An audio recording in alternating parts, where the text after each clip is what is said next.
Anakin knelt in the Chancellor's panoramic office, the city of Coruscant sparkling behind the curved windows as if approving the moment.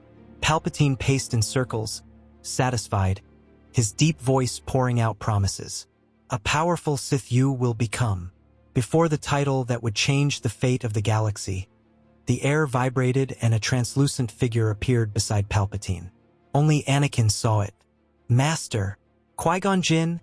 he whispered, eyes burning with surprise and shame. The Spectre looked at him with firm kindness and said, "Anakin, get up. You can still save Padme." Palpatine frowned when he noticed the knight's sudden movement. "What was that, Anakin? Who are you talking to?" Anakin swallowed hard, rising as if waking from a trance. "Nothing, Chancellor. I was wrong." Qui-Gon Jinn stepped closer, audible only to his former apprentice. "Your guilt is not a sentence. Your choices are. Act now." Anakin clenched his fists, staring at the hands that moments earlier carried the blood of bad decisions. "Anakin, get up.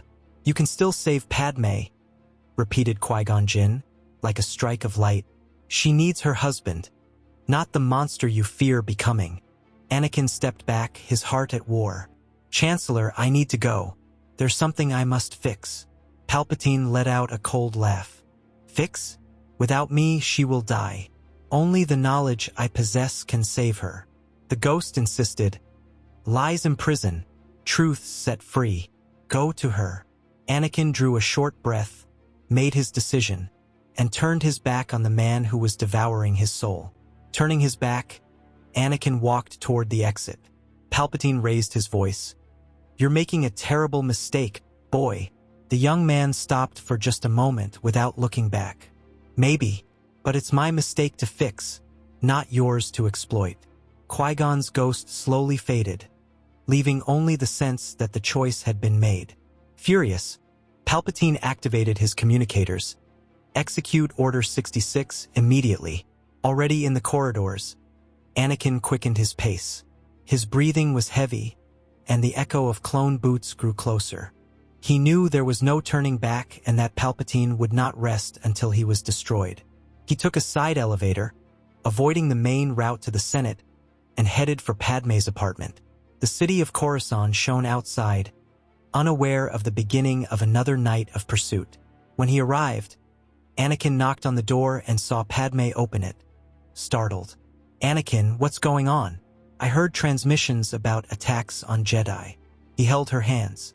"I don't have time to explain everything now. I just need you to trust me. We have to leave the city now." She looked into his face and saw that it wasn't the cold gaze she feared, but one of urgency and remorse. Without delay, Anakin led her to a discreet vehicle. On the way to the meeting point with Obi-Wan, he told her only the essentials. "Palpatine is a Sith and he's behind everything. He wanted to use me against the Order." Padme's eyes widened, but she stayed silent, processing each word. Meanwhile, the streets were filled with clone patrols, and transmissions repeated that the Jedi were traitors to the Republic. In Hangar C-17, Obi-Wan waited with a tense expression. He kept his gaze steady on his friend. "Explain." Anakin summed up. "Qui-Gon appeared. He made me see there was still time. I didn't let Palpatine bind me to his side." Obi-Wan blinked, confused. "Qui-Gon, we'll talk about that later. Now we need to leave." The escape took place aboard a civilian transport with a diplomatic use transponder. Padme sent a message to Bail Organa requesting refuge. "Come to Alderaan. I can divert you from the Imperial patrols." During the jump to hyperspace, Anakin sat at the back of the ship, feeling a crushing weight. Obi-Wan watched him but said nothing. He knew that whatever had happened with Palpatine had changed everything. As the stars streaked past the cockpit glass, Anakin looked at his hands and murmured, "Mace, I'm sorry." Padme touched his shoulder. "What matters is that you came back." He didn't answer, just stared into the void, knowing there was still much to face. Behind them, Coruscant faded into a distant point, but the threat of the Empire was only beginning. The jump to hyperspace brought only a false sense of security. In the cockpit, The silence was broken by the sharp sound of the internal communicator picking up an official transmission. Palpatine's voice echoed coldly, "Order 66. All Jedi generals are declared traitors to the Republic and must be eliminated immediately." The weight of these words spread through the ship like poison. Obi-Wan lowered his gaze, feeling the force of the loss of countless allies. "They're hunting all of us, and we no longer have a council to respond." Padme covered her mouth with her hand, horrified. Anakin remained still, but the lump in his throat grew, for he knew that, in a way, he had helped Palpatine get there. Bail Organa appeared on the communicator, his face marked by tension. "Coruscant space is already under Imperial blockade. Don't use main routes. I'm sending alternative coordinates and codes to mask the ship's signature. If you follow them precisely, you'll reach Alderaan without being detected." Obi-Wan nodded seriously. "Understood. We'll be there in a few hours." Behind him, Anakin kept his eyes fixed on the floor, the memory of Mace Windu's death still burning in his mind. Padme looked at her husband, realizing his silence said more than any words. When the ship emerged from hyperspace, Alderaan appeared on the display like a beacon of tranquility. Snowy mountains, green valleys, and white cities reflecting the sun. Bail awaited them in a subterranean hangar protected by force fields and guards of absolute trust. Upon seeing them, he quickly embraced Padme and greeted Obi-Wan firmly. With Anakin, his gaze was more direct and loaded with expectation. "I hope you're on our side, Skywalker." Anakin answered without hesitation. "I'm on the side of my family and of freedom. I don't want my children to grow up under the regime I helped create." The refuge prepared by Bail was in a remote area, protected by natural tunnels and energy camouflage. Padme found some comfort in the environment despite the uncertainties. Obi-Wan immediately involved himself in checking escape routes, while Anakin isolated himself on a high terrace, gazing at the horizon as if seeking answers in the silence. "If I had acted earlier, maybe Mace would still be alive," he murmured to himself. Obi-Wan approached, trying to offer support. "What matters now is what you will do from here on, not what you can't change." Days passed slowly. Padme began to feel stronger movements in her pregnancy, bringing brief moments of light to Anakin. "They're kicking," she said with a smile, holding his hand over her belly. He tried to return the gesture, but the shadow of guilt still followed him. Obi-Wan noticed his friend was on the verge of deep depression. In private talks with Bail, he said, "He needs a purpose, something to pull him out of this spiral. Otherwise, Palpatine will have already won without lifting a finger." The news arriving via HoloNet was discouraging. Planet after planet pledged loyalty to the newly proclaimed Galactic Empire. In the Senate, applause followed every speech by Palpatine, and any dissenting voice was quickly silenced. Bail shut off the transmission with a sharp gesture. "He's consolidating power faster than we imagined. Within weeks, there will be no organized opposition." Anakin clenched his fist. "I won't accept my children growing up in this nightmare. If I must, I'll go to the end to bring him down." Padme placed her hand on his arm. "Then let's fight with intelligence, not impulses." One silent night, Anakin and Obi-Wan spoke under Alderaan stars. "I feel as if what happened with Mace is a chain around my neck," Anakin confessed. "And every time I think about it, I'm paralyzed." Obi-Wan kept his gaze steady. "I've made mistakes too, but if we stay trapped in the past, Palpatine won't need to lift a finger to win. He'll count on our own guilt to destroy us." These words didn't erase Anakin's pain but planted a seed for action. When Padme went into labor, the hideout filled with anticipation. Bail provided trusted doctors and midwives, ensuring no signal would be detected outside. Hours later, Luke and Leia were born, wrapped in white cloths and their mother's warmth. Anakin held them with trembling hands, tears streaming down his face. "I promise you will never know the darkness I've seen." Obi-Wan stepped closer and touched his friend's shoulder. "Then we'll do what's necessary to make that promise come true." The birth brought emotional relief, but the threat had not diminished. Bail called everyone to a meeting, The Empire is expanding patrols in this region. We can't rely on isolation alone to keep us safe. If they find out you're here, Alderaan will be in danger. Anakin was the first to respond. Then we must act before he comes to us. We can't just wait. Obi-Wan nodded, looking at the twins. We're going to need allies and fast. Meanwhile, on Alderaan streets, the Imperial presence was already being felt. Troops made random inspections and reconnaissance ships crossed the skies more often. Bail reinforced the hideout's defenses and began working on emergency evacuation routes. Padme devoted herself to caring for the children, while Anakin trained discreetly to maintain reflexes and focus. Obi-Wan, in turn, maintained encrypted contact with former allies, hoping to find some spark of resistance. It was in this climate of contained tension that everyone realized. The next step could not be just survival. They would have to fight. And although Anakin did not yet know how, the certainty that he would not allow Luke and Leia to grow under Palpatine's shadow began to grow stronger than the guilt consuming him. Alderaan would not just be a hideout. It would be the beginning of something greater. The cold of dawn surrounded the terrace of the hideout when Anakin, alone, watched the distant lights of Alderaan's capital. His thoughts were tangled between guilt, fear, and a growing impulse to act. Then a gentle breeze seemed to cut through the silence, and as he turned, he saw the translucent figure of Qui-Gon Jinn. "Master?" he said, surprised. The ghost looked at him with firmness and compassion. "Anakin, what you fear is not the Empire. It is yourself.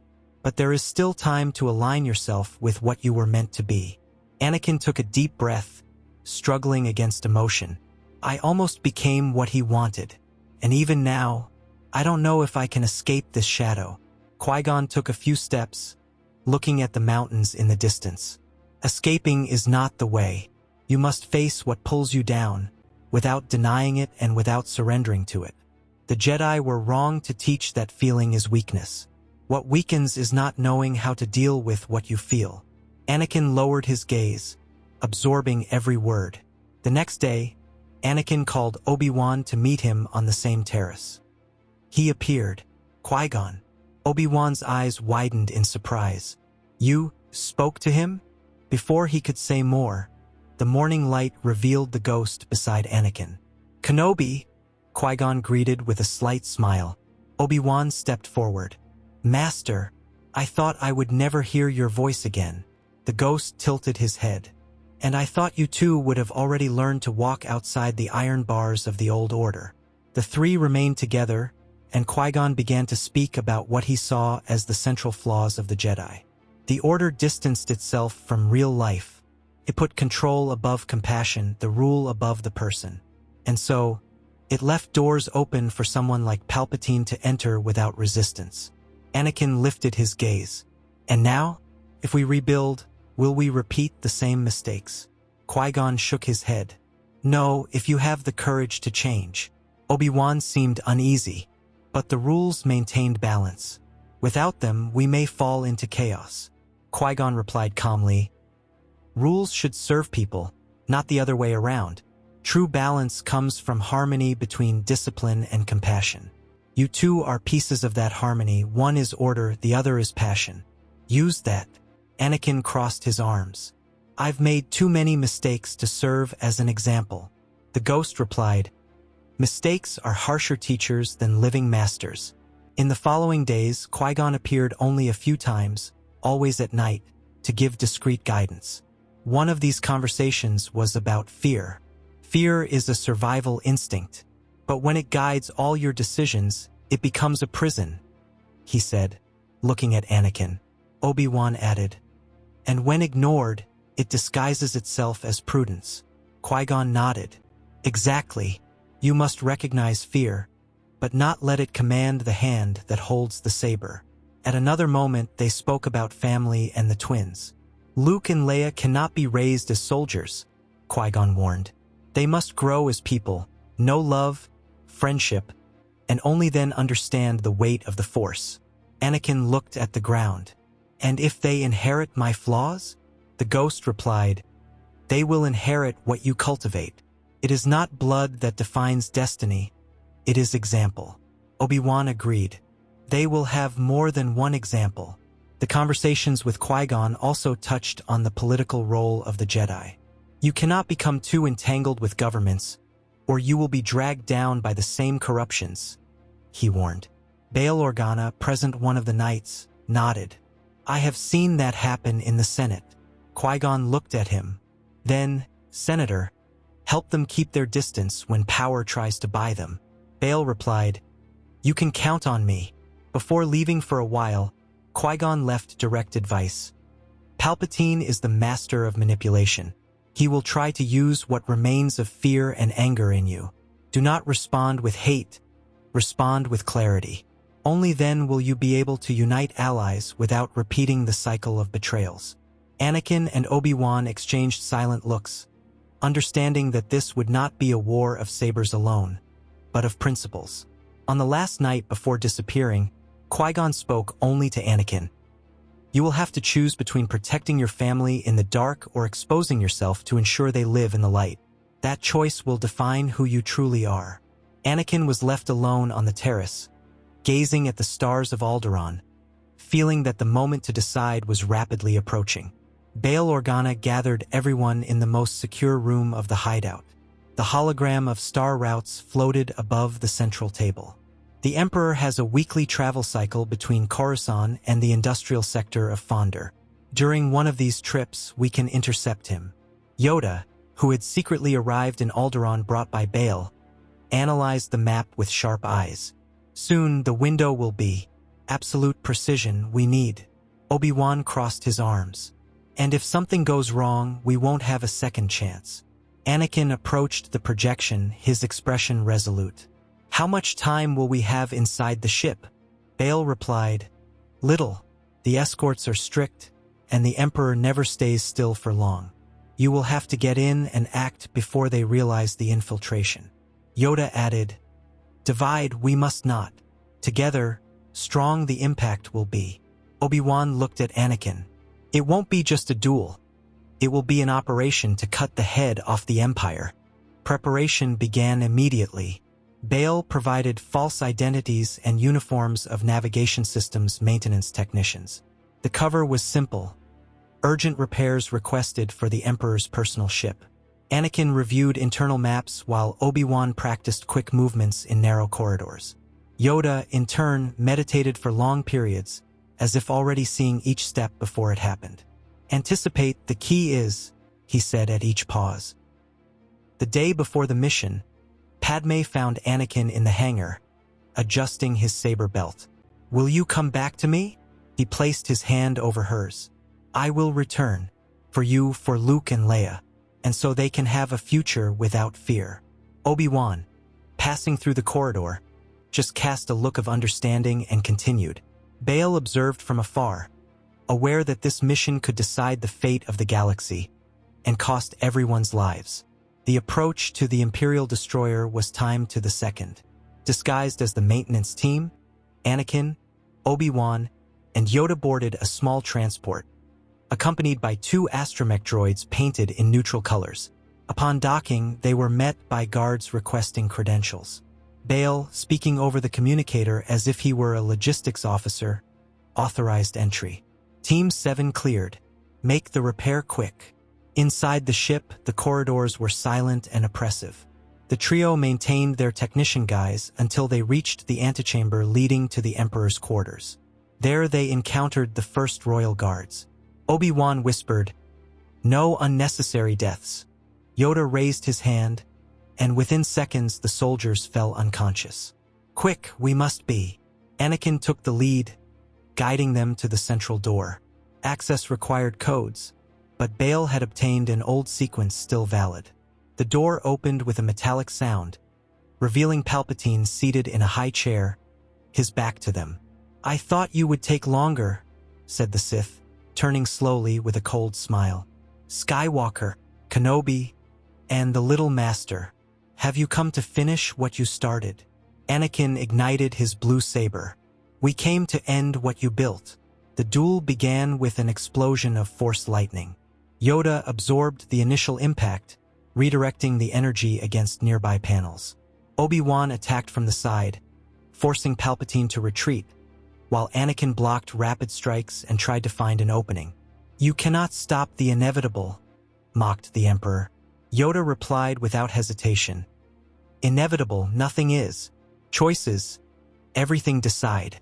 The fight intensified when Palpatine created a whirlpool of darkness to separate the three.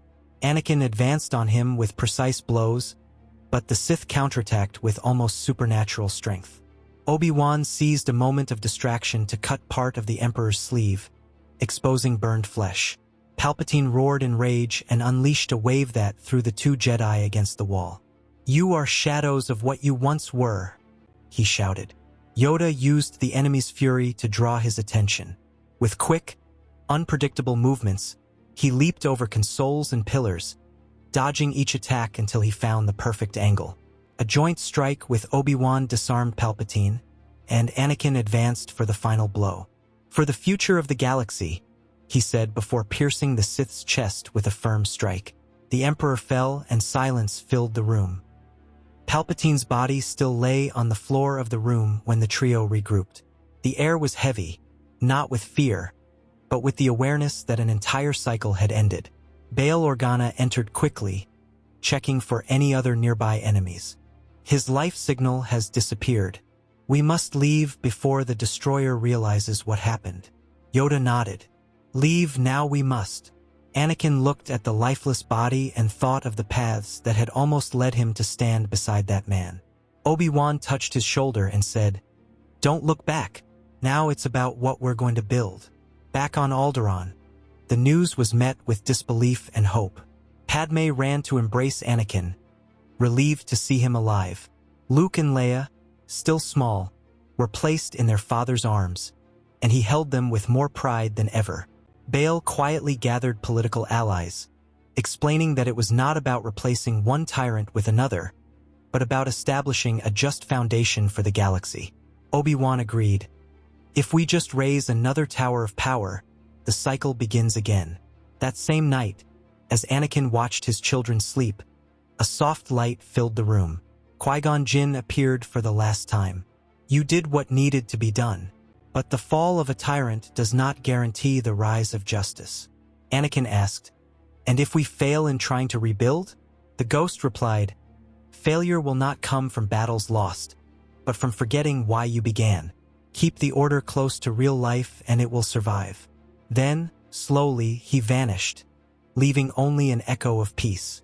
The following days were dedicated to gathering surviving Jedi and Force-sensitive candidates. Yoda insisted that the new order should allow family bonds. Healthy attachment, strength it is. Possessive attachment, danger brings.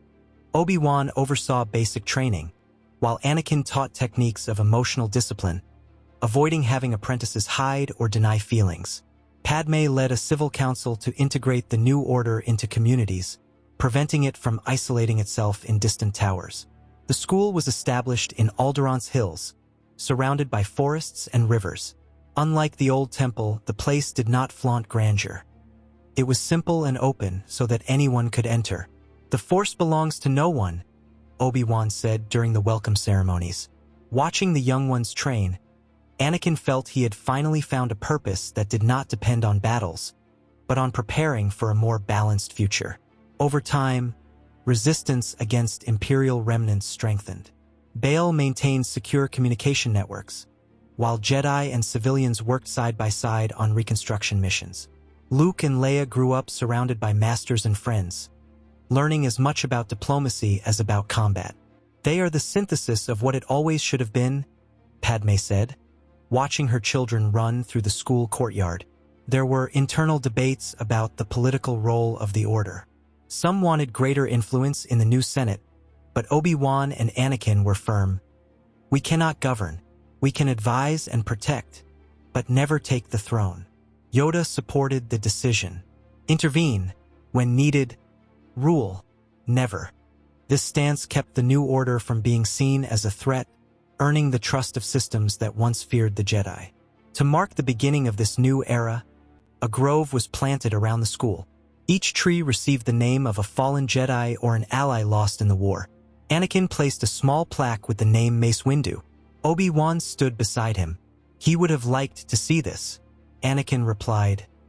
He deserved to see it, and I deserved to fight beside him, not against him. Yoda, approaching, murmured, Honor. With acts and not just words, we must. With peace more secure, the school began to receive young people of different species and backgrounds, many of whom would never have been accepted into the old order. Anakin worked to ensure each had close guidance, making sure they understood the Force not as a weapon, but as a natural part of life. Obi-Wan constantly reminded them, the Force is a dialogue, not a monologue, and thus balance began to take root. Years later, seeing Luke and Leia training together, Anakin felt he had finally closed the cycle that had almost destroyed everything. Obi-Wan approached and commented, They will be leaders very different from us. Anakin smiled. And that's a good thing. High above, the flags of the new Jedi Order fluttered in the wind, and although Qui-Gon Jinn no longer appeared, his ideas were engraved in the hearts of all who walked through that grove. History had changed not by the force of destiny, but because of choices made at the right moment.